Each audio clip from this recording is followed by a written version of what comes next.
জামাতে ইসলামীর এখন রীতিমতো মধুচন্দ্রিমা সময় যাচ্ছে। কারণ ৮ দলীয় জোট করে তারা তো একটা সংঘবদ্ধ হয়েছে।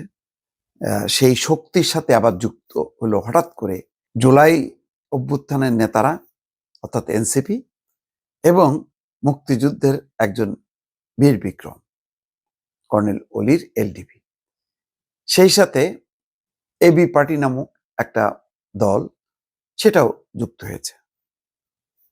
তাদের বেশ একটা স্বতন্ত্র একটা অবস্থান ছিল একসময় এবি পার্টির।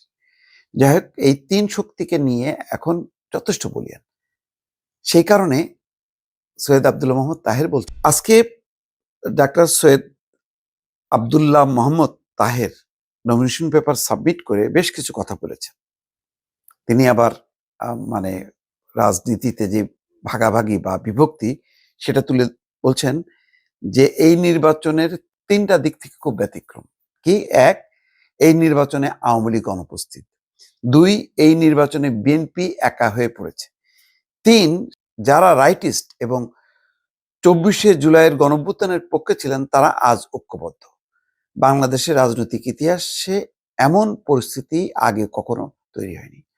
আসলে জামাত ইসলামীর বাংলাদেশের ইতিহাসে মানে ৭১-এর পর এইরকম সুসময় তাদের কখনো হয়নি, যে তারা একটা জোট করে রীতিমতো ভেঙচি কাটছে বিএনপির দিকে। এটা কম কথা না। আগে তারা দীর্ঘদিন বিএনপির ছায়াতলে ছিল, বিএনপির আবরণে ছিল, যদিও আওয়ামী লীগ তাদেরকে আলাদা করে আক্রমণ করেছে এবং যথেষ্ট পরিমাণ তারা মানে বিচারিক হত্যাকাণ্ডের মুখে পড়েছে। তাদের বহু নেতা কর্মী নির্যাতন ভোগ করেছে।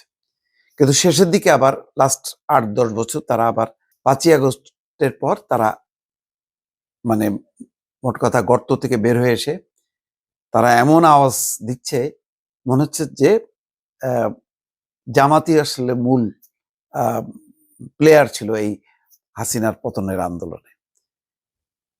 কিছুটা নিষ্প্রভ মনে হচ্ছে বিএনপিকে। কিন্তু তারেক রহমান আসার পরে তো পুরো পরিস্থিতিটা ঘুরে গেছে। এইরকম তারেক জোয়ারের মধ্যে তারা বলছে যে বিএনপি একা হয়ে গেছে। আচ্ছা, বিএনপি শক্তি, তার সমর্থন, এটা কোনো অ্যাসেসমেন্ট আছে? বিএনপি আর আওয়ামী লীগের যদি আমরা ১৫ বছর আগে হিসাব করি, ১৫ বছর আগে তাদের অবস্থা ছিল প্রায় সমান সমান, অর্থাৎ ৩৫ থেকে ৪০-এর মধ্যে ওঠানামা করেছে। সেখানে জামাত কিন্তু অনেক দূরে ছিল, ৮, ১০, ১২ এরকম। গত ১৫ বছরে তো আন্দোলনের মাঠে ছিল বিএনপি। বিএনপি শেষ পর্যন্ত লড়াই করেছে। ঘটনাক্রমে গণঅভ্যুত্থানের নেতারা, তরুণ নেতারা নেতৃত্ব দিয়েছে এবং সেই নেতৃত্বকে চ্যালেঞ্জ করেনি। বিএনপি তার যত লোকজন ছিল সমস্ত কিছু, এমনকি তারেক রহমান যেভাবে সহযোগিতা করার দরকার সব করেছে। এগুলো তো সব জানার কথা, জামাতও ছিল। কিন্তু দেখেন আজকে হুট করে মানে আলাদা করে দিচ্ছে বিএনপিকে জামাত ইসলাম, বলছি একা হয়ে গেছে। একা হবে কেন? একটা দল, এত বড় দল, সে একাই তো যথেষ্ট।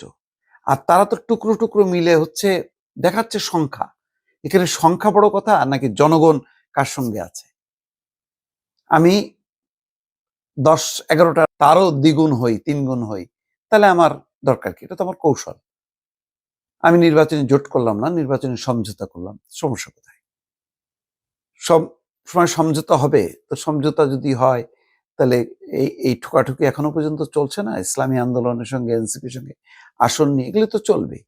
আর এটা তো একটু সুবিধারও। বরং বিএনপি মাঠে কি বলছে, যেখানে প্রতিহত করো, নির্মূল করো, দখল করো, এইরকম আওয়াজ আসছে, সেখানে তারেক রহমান কি বলছে? ঐক্যের কথা বলছে, শান্তির কথা বলছে। বাংলাদেশে আজকে সবচেয়ে বড় কথা হচ্ছে বিভেদ নয় ঐক্য, তারপরে হচ্ছে অশান্তি নয় শান্তি, তারপর নিরাপত্তার কথা বলছি। এগুলি কি মানুষের মনে দাগ কাটবে না? আর বিএনপির এত বড় দল এখনো পর্যন্ত তারা তো একটা বছর ঐক্যবদ্ধ করেও কিন্তু জাতির মনে ঐক্যবদ্ধ করতে পারেনি। অ্যানার্কি চলছে, মব চলছে, রাজনীতির মাঠে বিএনপি নাই। বুঝলাম তারেক রহমান নাই, বেগম খালেদা জিয়া অসুস্থ, তাহলে এই একটা বছরে দেশে কি শান্তি শৃঙ্খলা স্থাপন করা, মানুষের মনে আস্থা যোগাতে পারছে সরকার বা মাঠের এই জামাত ইসলাম? বরং অনেক মব সন্ত্রাসের পেছনে তাদের ইন্ধন আছে বলে অভিযোগ আছে। সেখানে তারেক রহমান এসে প্রথম থেকেই বলছে শান্তি শান্তি শান্তি, ঐক্য। কোনটা ভালো? কার সাথে আছে জনগণ? এখনো কিন্তু জামাতের নেতারা সারা দেশ চষে বেরিয়েছে গত 1 বছরে। তারেক রহমান 17 বছরের পর এসে কিন্তু এখনো কিন্তু বেরোননি। যা ঢাকা শহরে দেখা যাচ্ছে যে এই জনতার উচ্ছ্বাস, যখন নাকি সারা দেশ তিনি সফর করবেন তখন কি হবে? একসময় আসম আব্দুর রবের নেতৃত্বে 72 দলীয় ছিল, সম্মিলিত বিরোধী দল, মনে আছে? কি আসে যায়? 20 দলীয় জোটও তো ছিল বিএনপি নেতৃত্বে। তো 20 দলীয় জোট কি হাসিনার বিরুদ্ধে লড়াই সংগ্রাম করে উল্টাইতে পারছে? পারে নাই। সংখ্যাটা বড় কথা না, বড় কথা হলো যে আমি কারেক্ট ডিসিশন নিচ্ছি কিনা। তো নিয়েছিল, জনগণ তখন সাপোর্ট দিয়েছিল। আবার যখন নাকি তরুণরা ভুল পথে গেছে, জনগণ মুখ ফিরিয়ে নিয়েছে। এই উত্থান পতন অন্তত রাজনীতি যারা বোঝে সোজে তারা তো তেমনটাই দেখবে, তাই না? সুতরাং ডাক্তার তাহের যেভাবে বিচ্ছিন্ন করার চেষ্টা করছে বিএনপিকে, যে একা হয়ে গেছে, একা হয়নি। এমনকি আওয়ামী লীগ অনুপস্থিত, এটা সত্য, কিন্তু যদি নির্বাচনে কখনো আজ হোক কাল হোক আওয়ামী লীগ আসে, সবচেয়ে বড় শঙ্কার কারণ হবে কিন্তু জামাতের জন্য। তখন জামাতকে তার নিজের অস্তিত্ব রক্ষার জন্য কিন্তু ছুটতে হবে বিএনপির কাছে, মনে রাখবেন।